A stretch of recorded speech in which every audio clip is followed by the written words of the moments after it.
Welcome, future financial architects. Ever wonder why brilliant people can make terrible financial decisions? It's not always about what you know, it's about how you behave. And that's the core of Morgan Housel's The Psychology of Money. This book isn't about spreadsheets and stock tips. It's about understanding the emotional and behavioral biases that drive our financial choices. The problem? We often treat money like a purely rational game when it's anything but. We're wired with instincts that worked great for survival in the Stone Age, but are disastrous in the modern financial world. Think about it. Fear of missing out, FOMO, driving impulsive investments, or anchoring to past prices leading to poor selling decisions. We see others succeeding and assume we can replicate their results without understanding the role of luck or risk tolerance. The solution? Awareness.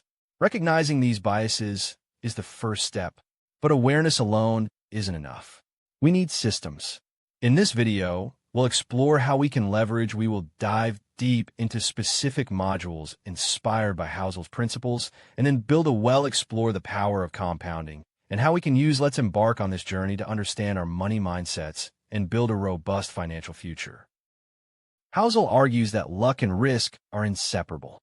Every outcome is a product of both. It's tempting to attribute success solely to skill and failure solely to bad decisions. But that's a dangerous oversimplification. Understanding this interplay is crucial for avoiding hubris and learning from mistakes.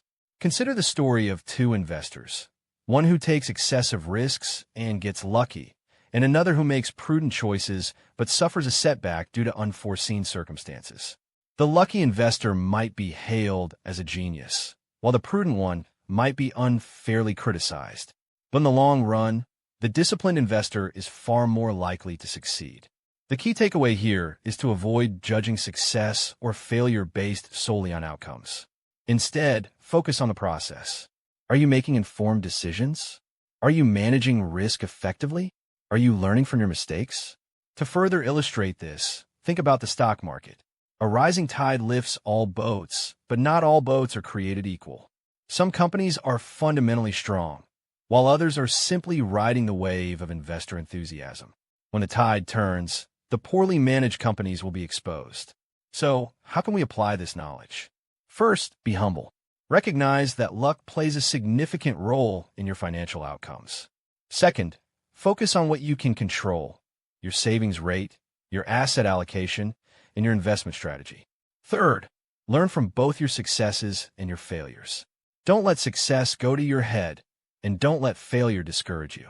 Instead, use both as opportunities to improve your decision-making process. One of the most insidious traps in personal finance is social comparison. We constantly compare ourselves to others, especially in the age of social media, and this can lead to a relentless pursuit of more, even when we already have enough. Housel emphasizes that enough is not a fixed number, it's a state of mind. It's about defining your own goals and values and resisting the urge to keep up with the Joneses. The problem is that social comparison is a moving target. There will always be someone who has more than you, and if you constantly chase after their lifestyle, you'll never be satisfied. This can lead to overspending, taking on unnecessary debt, and making risky investments in an attempt to get rich quick. Furthermore, social comparison can erode your happiness and well-being.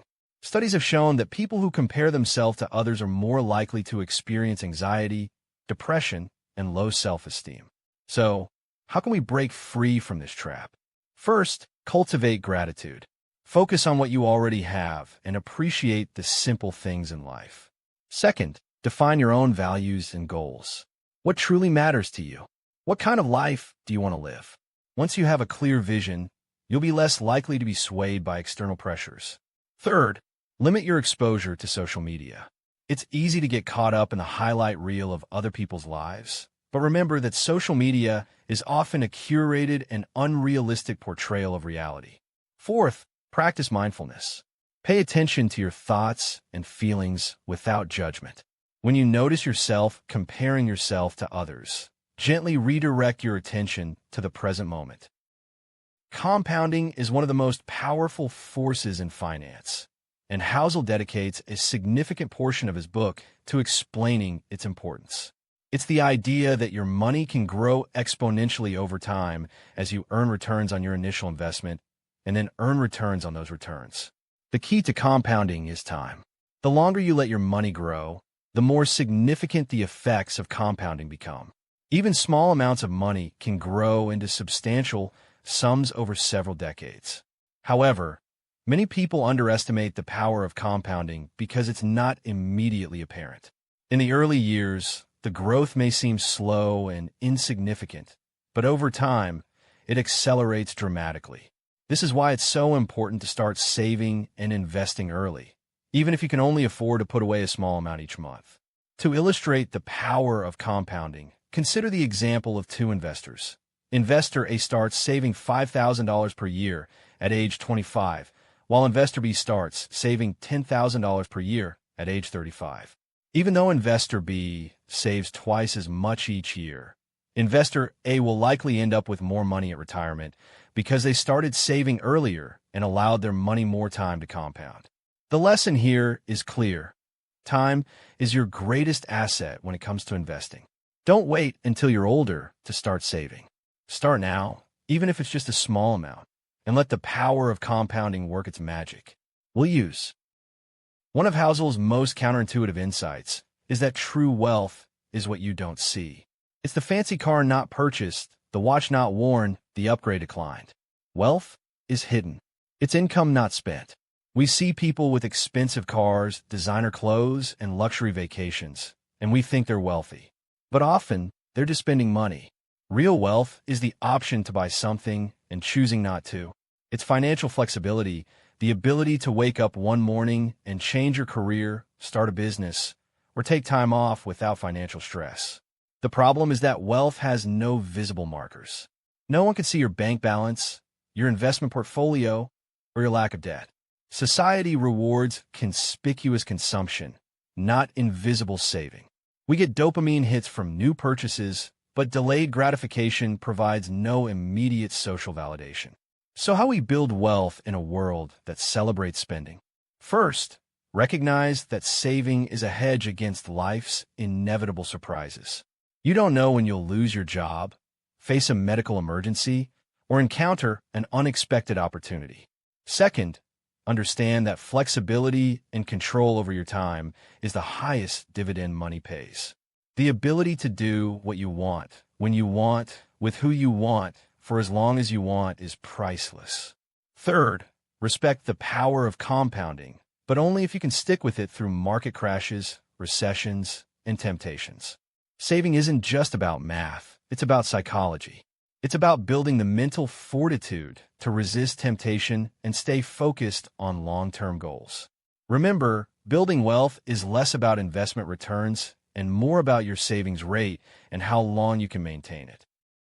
Now let's address the hard truths that Housel emphasizes throughout the book. First, there's no one-size-fits-all approach to money. What works for Warren Buffett won't work for you, and that's okay. Your goals, risk tolerance, and time horizon are unique. Second, you'll make mistakes. The market will crash. You'll make bad investments. You'll regret decisions. That's part of the journey. The key is learning from failures without being paralyzed by them. Third, luck plays a bigger role than we'd like to admit. Bill Gates went to one of the few high schools in the world with a computer. That's luck. But he also worked harder than most people. That's skill. You need both, but you can't control luck. Fourth, behavioral biases are incredibly powerful. Knowing about them doesn't make you immune. You'll still feel fear during market crashes and greed during bubbles. The best investors aren't emotionless robots. They're people who've built systems to counteract their emotions. Fifth, personal finance is deeply personal. Don't judge others for their financial choices, and don't let others judge yours. Someone spending on expensive coffee might value that daily ritual more than early retirement. That's their choice. Finally, remember that enough is enough. The goalpost for financial success will always move if you let it. Define what enough means for you, reach it, and then protect it fiercely. As Housel writes, the highest form of wealth is the ability to wake up every morning and say, I can do whatever I want today. That's the real prize. We've journeyed through Morgan Housel's brilliant insights in the psychology of money. Now it's time for reflection and discussion. Here's some questions to ponder. First, what's your relationship with luck and risk? Do you attribute your successes to skill and your failures to bad luck? Or can you honestly assess both? Second, what does enough mean to you? Have you defined it? Or are you chasing a moving target? Third, what's one financial behavior you know is irrational, but you still struggle with? Is it checking your portfolio daily? Comparing yourself to others? Holding on to losing investments? Fourth, if you could wake up tomorrow with complete financial freedom, what would you do differently? Are there small steps you could take today to move in that direction? Fifth, what financial advice have you received that conflicts with Housel's principles? Why do you think that conflict exists? These aren't easy questions, and there are no right answers. The value is in the reflection. Share your thoughts in the comments below. What resonated most with you from this book? What will you do differently? Remember, the goal isn't to become the next Warren Buffett. It's to build a life you enjoy with money you don't worry about. If you found this summary valuable, please like, subscribe, and share it with someone who could benefit. And most importantly, read the full book. This video is just a taste. Housel's writing is full of stories and insights we couldn't cover. Thank you for watching, and here's to building a healthier relationship with money.